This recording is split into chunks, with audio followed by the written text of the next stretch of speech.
Bongbong Marcos Jr. has just arrived.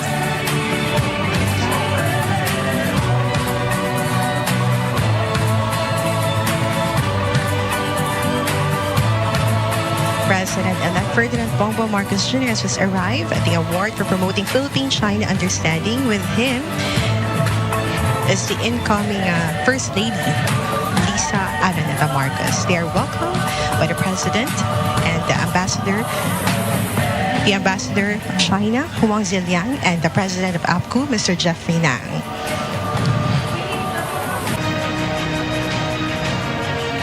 Very much.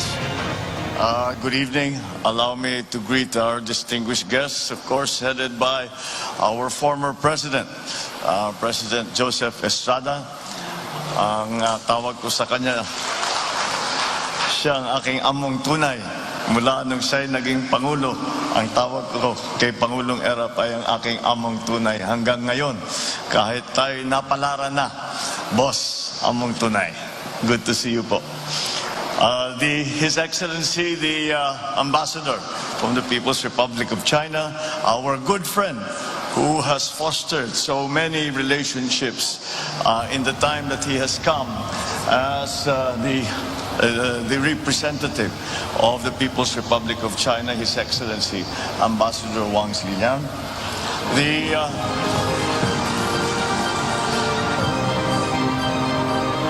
All of those of you who have worked hard in the association of the Chinese-Philippine understanding that we have tried to work on since the diplomatic ties were normalized in 1975.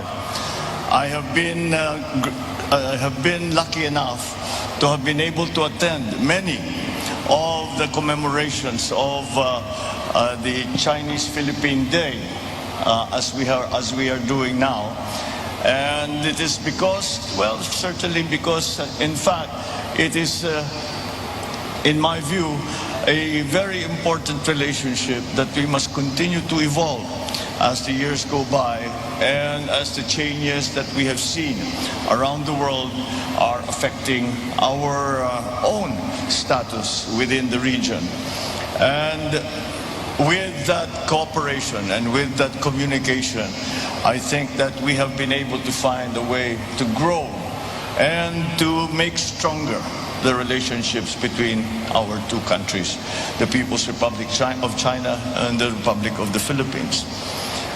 In many ways, the signing of the diplomatic agreement between the People's Republic and the Republic of the Philippines in 1975 was just a formalization or normalization of an informal relationship that has been shown to go back at least to the Tang Dynasty. And that is how long the relationship between the Philippines and China has been going on, and this is at very many levels. And with the addition now of the decision in 1975 of the signing and normalization of diplomatic relations between our two countries, we formalized that informal relationship and added another facet to our dealings, in that we added government to government, and that has been something that I believe has been very advantageous to both our countries. And so how do I see the future between China and the Philippines? I see the future of China and the Philippines developing in many ways that maybe we do not see now. I will encourage our relationship to not only be in the very strict and formal senses of business or government to government or public and private partnerships. All of those we will encourage.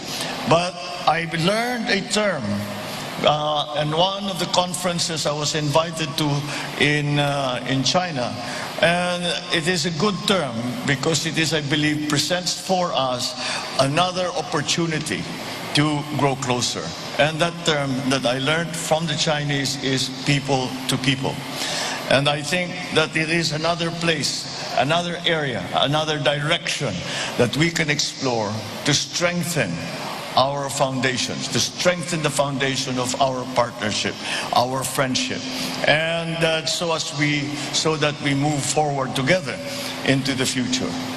The difficulties, the differences we may have will be helped in every way as long as we continue trying and continue to communicate and continue to be forthright in the interests of each of our countries.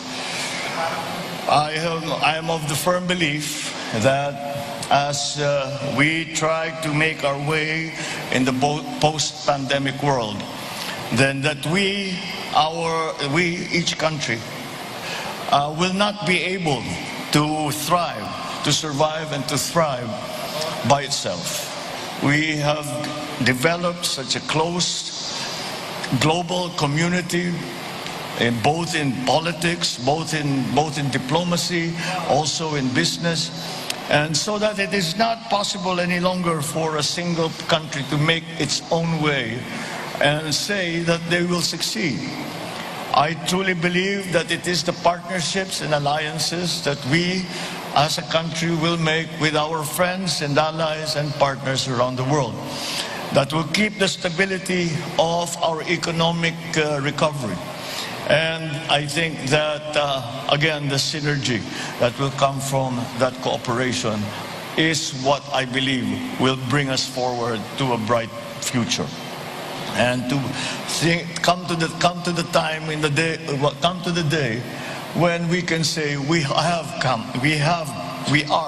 beyond the pandemic crisis. We are beyond the economic crisis brought on by the pandemic. We can only do it, certainly in the Philippines, we can only do it with our partners. And our strongest partner has always been, in that regard, our close neighbor and our good friend, the People's Republic of China. So I congratulate all of us. We in the Philippines are celebrating our 124th Independence Day. And together with that, we celebrate the 47th commemoration of the signing of diplomatic relations between the People's Republic of China. And it was both a form of independence, both our independence and both our signing with the People's Republic of China. It was our independence as well. Perhaps we will continue what President Duterte has started, what has been described as an independent foreign policy. And this is what we feel is best in the national interest. And I think it is to be advantageous not only to our friends in China, but to all our friends around the world. So with that in mind, I encourage you all to continue to work to strengthen these relationships. I add my congratulations to the awardees. I thank you all for putting in the Hall of Fame my mother, and I think I may be biased. I think it is just right because China cannot find a greater champion than my mother in the Philippines. So thank you very much, and we look forward to continuing fostering this relationship, making it stronger, making it deeper, and to the advantage of our two great countries. Thank you very much, and good evening.